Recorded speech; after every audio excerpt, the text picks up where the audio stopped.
Hello नमस्कार, मैं doctor Surendra कंसली ज्योतिष आचार्य ज्योतिष की इस नई श्रृंखला में आपका स्वागत करता हूं। आज बात करने जा रहे हैं हम आपका भाग्य और कितने भाग्यशाली हैं आप, इस बारे में आज की इस ब्लॉग का इस जो आज की वीडियो है इसमें आपको बताते हैं कि भाग्य किस तरह हमें साथ देता है और भाग्यशाली हम कैसे होते हैं। क्योंकि जब भी कोई कुंडली आती है तो उसमें यही देखा जाता है कि जरा आप मेरा भाग्य देखिए, मेरे भाग्य में क्या लिखा है और मैं अपने भाग्य से कब मुझे अच्छा समय मिलेगा जबकि मेरे भाग्य का उदय होगा।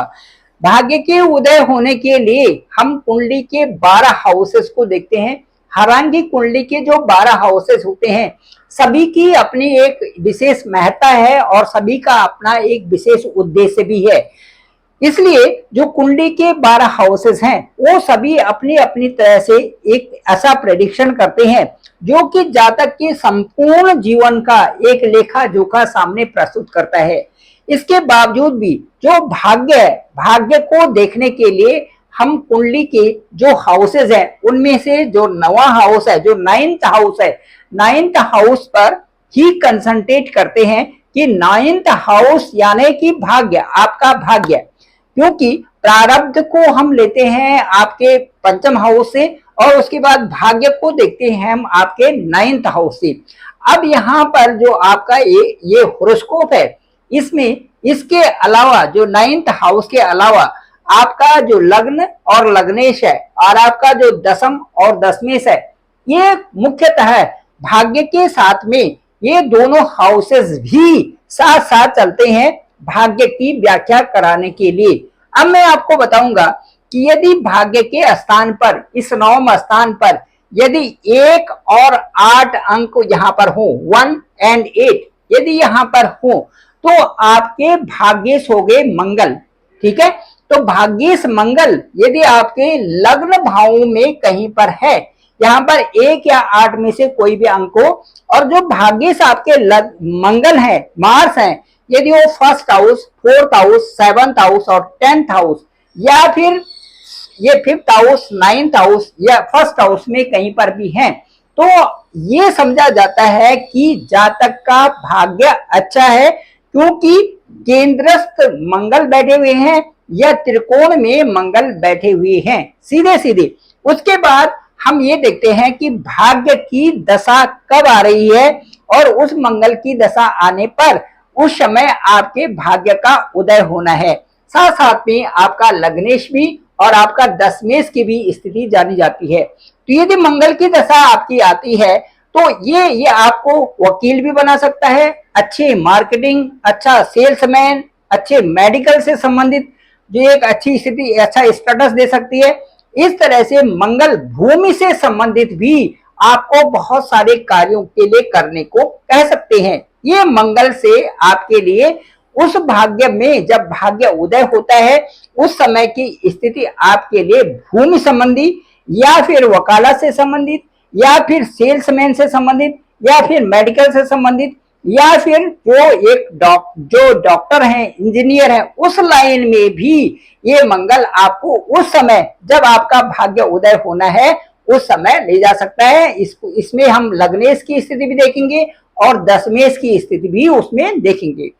ठीक इसी तरह से यदि आपके भाग्य स्थान में यहाँ पर 3 या 6 अंक है, 3 और 6 यदि यहाँ पर हैं, तो आपके भाग्येश हो गए बुध, और बुध आपके इन्हीं लग्न में या इन जो ये आपके जो केंद्रस्थ भाव हैं इनमें या फिर त्रिकोण में यदि बैठते हैं बुध, तो यदि बुध की स्थिति इनमें होती है तो भाग्य के अंक के साथ में बुध यदि इनमें बैठते हैं तो बुध आपको, जब बुध की दशा आती है तो उस समय एक अच्छे टीचर के रूप में, अच्छे लॉयर के रूप में, अच्छे ऑडिटर के रूप में आपको आगे बढ़ाते हैं। उस समय आपका भाग्य उदय होता है और वो जो भाग्य उदय होता है वो हम लग्नेश और दशमेश की स्थिति से भी पता करते हैं।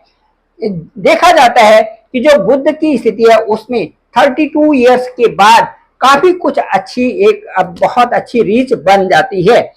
अब इसके बाद यदि यहाँ पर भाग्य स्थान में आपका 2 अंक है या 7 अंक है, 2 and 7, यहाँ पर यदि आपका अंक है तो आपके भाग्येश हो गए शुक्र।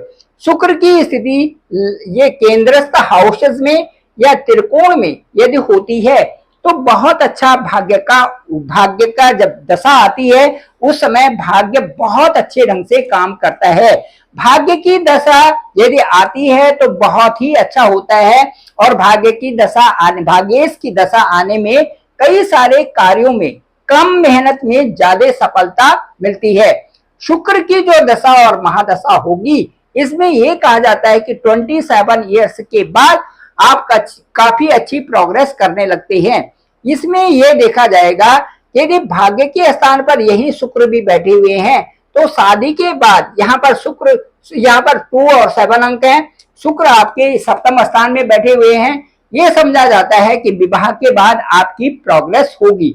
इसके साथ साथ में हायर लर्निंग से संबंधित, धर्म प्रचारक से संबंधित और जो आकर्षण है उसके आकर्षण भी उसमें ऐड होकर के आपकी कमाई का एक जरिया बन सकता है। आकर्षण से भी आप धर्म का प्रचार करना, उसमें और अच्छा कर देना या उसके साथ साथ में जो आपके कार्य हैं उन कार्यों में आप एक अच्छे स्थिति प्राप्त कर सकते हैं।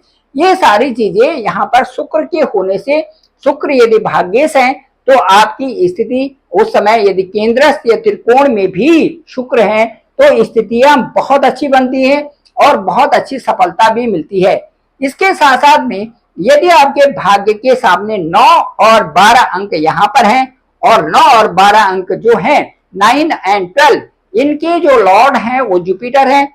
Jupiter first house, 4th house, 7th house, 10th house में है या फिर फर्स्ट हाउस, 5th हाउस और 9th हाउस में है तो इनकी दशा और अंतरदशा देखने लायक होती है और आप बहुत बड़े जैसे कंसल्टेशन वाले, बहुत लोगों को शिक्षा देने वाले, टीचिंग प्रोफेशन वाले, अच्छे प्रोफेसर लाइन में गुरु के तो बहुत सारे कारक तत्व हैं। उन कारक तत्वों से संबंधित आप एक बहुत अच्छे प्रोग्रेसिव इंसान बनते हैं और गुरु का आपके जीवन में बहुत अच्छा प्रभाव होता है। यदि ये सप्तम, फर्स्ट और 10th हाउस में है तो उसी तरह से कार्य करने की जो कला है आप में बढ़ती है और उन चीजों को लेकर के आप समाज में भी प्रतिष्ठित व्यक्ति बनते हैं।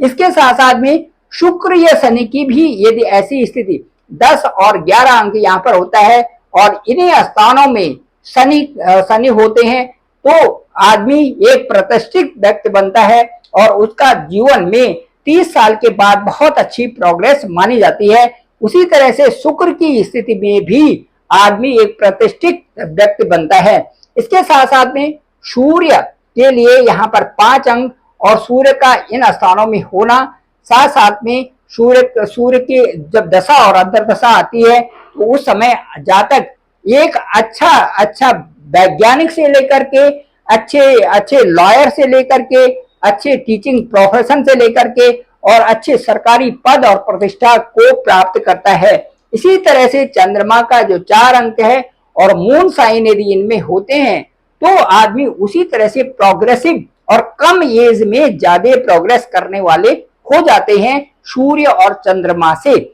इसी तरह से जो ग्रह गोचर की स्थिति होती है वो भी बहुत महत्वपूर्ण हो जाती है और आपकी दशा और अंतरदशा भी बहुत महत्वपूर्ण उस समय के लिए बन जाती है। तो आपका भाग्य आपके भाग्य से, आपके दसवें से और आपके लगने से, इनकी कैलकुलेशन के आधार पर कहा जा सकता है कि आपका किस एज में आपके भाग्य का उदय हुआ है और किस एज में आपने बहुत उन्नति की है। इस तरह से कुंडली की एनालिसिस के लिए भाग्य को देखना, भाग्येश को देखना, आपके लग्नेश और दशमेश की स्थिति को जानना बहुत आवश्यक है।